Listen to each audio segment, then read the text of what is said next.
why I went into economics is partly an embarrassing story.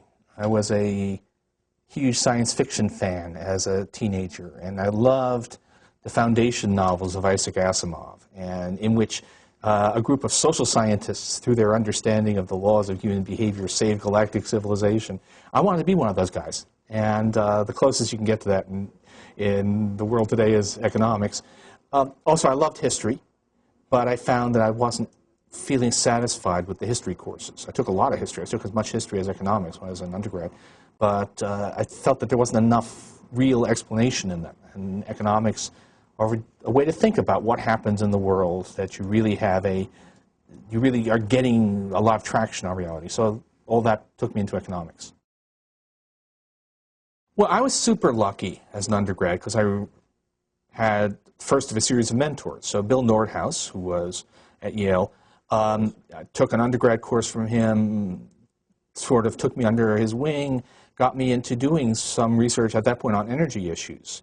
Actually, it was a little bit contemporary because the first thing I did was looking at the differences in gasoline consumption among countries. Gas is much more expensive in Europe, they use a lot less of it, and I was off and running. It really got the ability to take a look at some real-world problem and think it through, think it through in terms of a model, think it through in terms of what kind of data do I need to really get a handle on how this thing works. That's, I was completely into that by my senior year in college.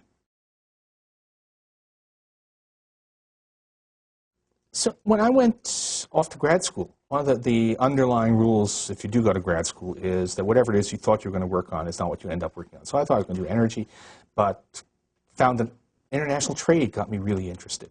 And I worked on international trade. I researched or wrote about it, and but there was a problem with international trade. If you go back to 30 years ago, the theory of international trade is about why do countries trade with each other? Why do they trade the things they do? The theory that we had 30 years ago was one that really said that countries trade because they're different. You've got a warm climate, I've got a cold climate, I'm going to grow wheat, you're going to grow coffee. Which there's a lot of that stuff in the world. But a lot of world trade is countries that look very similar trading with each other, and they're actually trading stuff that looks very similar too. A lot of two-way trade in automobiles between European countries, between the United States and Canada. And so the work I did, and really that ended up with a nice ceremony in Stockholm, was how do we think about that? How do we think about it? The story is that it's about the advantages of large-scale production, but to even get there, you have to think about worlds in which you have large companies which are interacting with each other strategically. So it's all about industrial organization, increasing returns to scale, and international trade.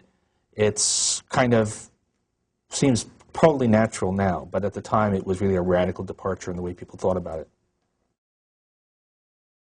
I was actually in Washington in a hotel room for a meeting about the financial crisis, and a cell phone went off. And some guy with what sounded to me like an obviously fake Swedish accent said, hey, hello, this is the Nobel Committee. We'd like to congratulate you. And so I actually didn't fully believe it. This was 6:30 in the morning. I didn't fully believe it until 7 when it actually popped up on the Nobel website. I wasn't sure it wasn't a practical joke. So that's how I got the call. And I was wondering actually how they had my cell phone number. But it turns out there's a Swedish friend of ours who had the number, who gave it to them. It's partly a question of just what you can do well. And I think I have, over the decades, learned what things I'm pretty good at and what I'm not. So you really don't want me doing any academic administration. I steer totally clear of that, and that's good. On the other hand, I am a very fast writer. Turns out that that's one of the things that, if you ask, how do I do that, and the answer is I have no idea. But I am a very fast writer, and so I can do a lot of writing in a way that probably a lot of other people couldn't.